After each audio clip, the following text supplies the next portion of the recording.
And welcome back to Urban Outlook. We've been having an interesting conversation, if you're part of it, talking about No Exceptions Prison Collective, and that is an organization co-founded by Jeannie Alexander. We also are joined by one of the board members, Ndume Olatushani, who joins us as well. Thank you so much for being here. And I know you were hearing part of our dialogue here as we've been talking about this program, but talk a little bit about your background and what brought you to No Exceptions. Right. Well, real quick, what brings me to this area is that I spent time in prison. In fact, I spent 28 years in prison, and 20 of them was on Tennessee's death row for a crime I ain't commit. I've been home now since June 1st of 2012. And so the issues that Jenny raised, these are issues that certainly was personal to me and still personal to people that I know and love, that still being subjected to the the treatment inside the prison.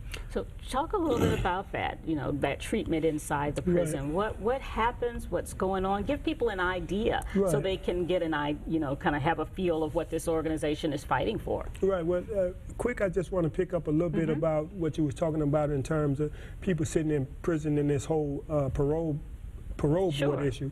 That I mean, you said that people will somehow be let off, getting their time off early and not doing their time if they parole. But the reality is that when you have people that's sitting in prison that's eligible for parole, when they go before the court say when they're eligible for parole. So if a person be sentenced to 40 years, like you said, and the court say that they should do 30% of their time, then that means that they should be eligible to come up before the parole board in 30%. Once 30% of their time is dead. And so I think... And so does that not happen? Do they not come before the board, the parole board, for an opportunity to kind of tell their story? Right. Or is it they come before the parole board and the parole board says no? I think that, but to answer your question, it's true that they come up before the board, but what's also true is that when you have a board that's not allowing for the opportunity for those people to come home.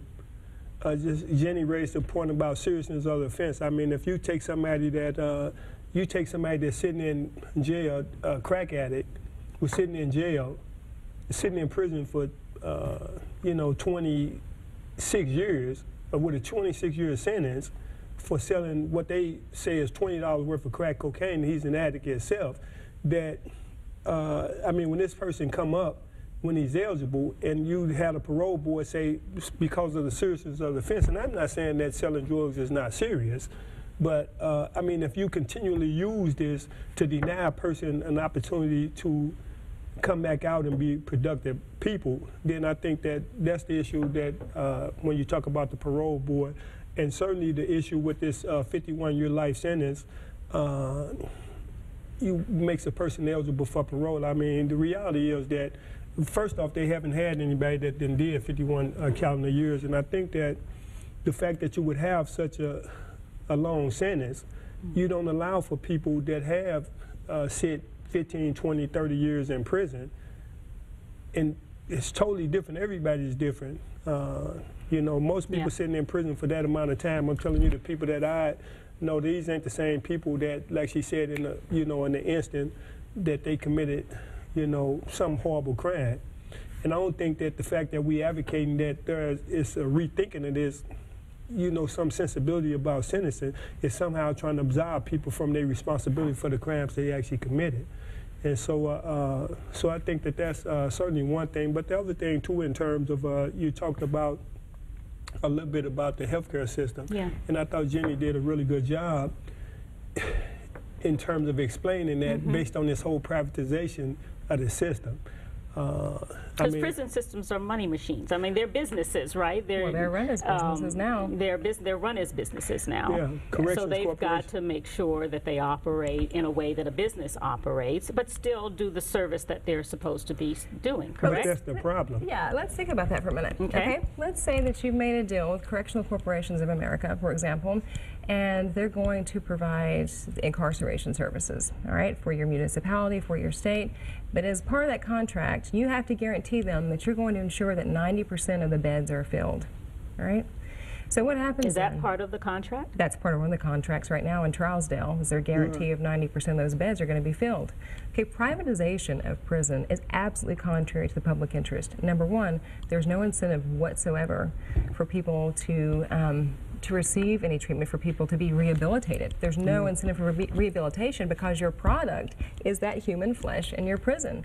You don't want people to not reoffend again. You want repeat customers. And then if you have customers, for example, like let's take the first-degree murders, okay? Someone who commits a murder, that's one of the lowest recidivism rates there are. They just know it. It's the nature of the crime. So what you do then is you do what we did in Tennessee in 1995, okay? Prior to 1995, a person who was convicted of murder, you could receive either the death penalty in the state, life without possibility of parole, or if a jury determined that, you know what, there are some circumstances here such that we want to give this person life, but with possibility of parole, right? So that's the jury saying we would like this person to come back at some point in time so we can review what's happened with them, how they progressed, because we think they probably need another chance. Okay, so there are three options there.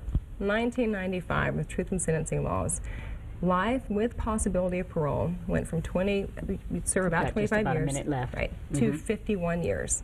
There is no chance for parole. It's all a death sentence in the state. And where does it tie in? It ties into the money. That's the bottom line. And the trafficking of human flesh, I only know one word for that. This is an interesting conversation for sure, for sure. We probably need another 30 minutes or so or longer to kind of really flesh this out. But before, we've got just a few seconds. If people are interested in finding out more about you, No Exceptions Prison Collective, where do they go? NoExceptions.net. You know, and one of our real focuses is the families. It's the families of prisoners. They have a voice. They have been shamed and they haven't exercised it, but we want to help organize those families.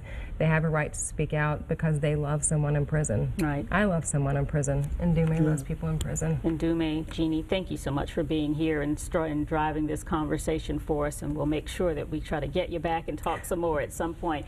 Thank you for joining us. We'll see you again next time. Thank you.